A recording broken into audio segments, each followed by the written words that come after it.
Sziasztok! Én Nalina vagyok, és a mai videóban egy csipesz feldobás videó lesz, ugyanis be fogjuk festeni az ecseteket, és ugye én már festettem be 3-at, meg is mutatom. Festettem be egy ilyet, és egy ilyet,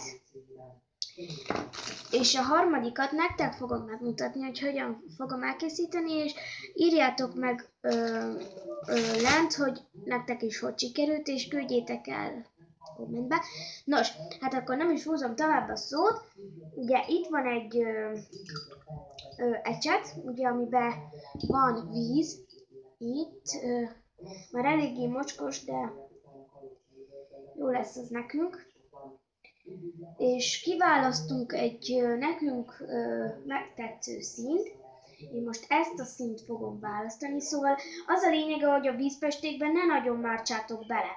Mert ugye én meg is mutatom, ezt nagyon belemártottam, és ezért lett ilyen csúnya, és ezt nem annyira, ezt nem annyira, és nagyon szép eredményt kaptunk. Szóval akkor mondjuk kezdjük el festést. Itt van az ecset, és megpróbálom úgy, hogy ti is lássátok.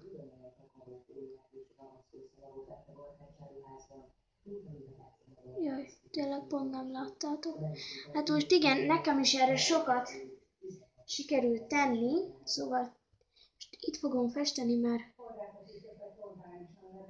látjátok? Sokkal vadabb a szín is, és szebben is mutat, szóval ajánlom, hogy így fessétek.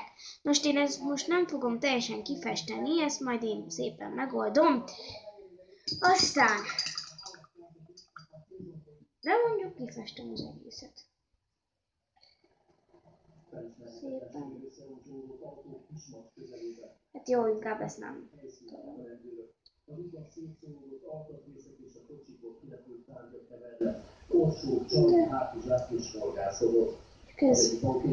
Most ez nekem mindegy, mert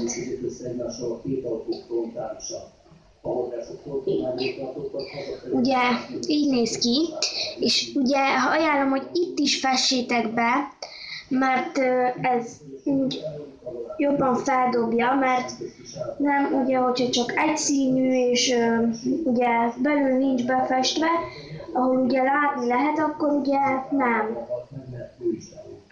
fog annyira élvezetesebb lenni. Nos, hát így kifestettem a felső részét, és jöhet a másik. Én most egy zöld színt választok, így, és ezt is befestem. Szóval erre is én sok vízt tettem, úgyhogy ezért nem szép szín, ugye?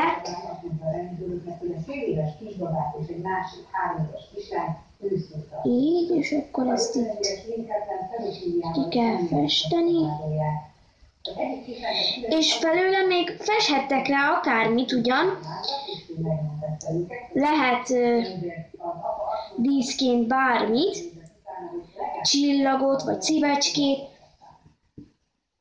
Majd ezt megmutatom nektek a videóban, hogy hogyan gondoltam, vagy papírból is kivághattok valamit, és ráragaszthatjátok ugyan, és úgy sokkal szebb lesz a...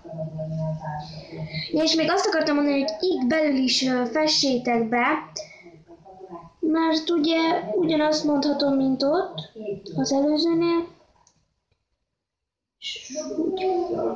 Nyilván emlékeztek meg a tüntetők arról a japán nőről, akit egy volt amerikai tengerészgyalogos gyilkolt meg, utána megerőszakolta. És ennyi is, ugye az ecset, vagy a csipesz, ugye hagyjátok megszáradni, és mondjuk lehet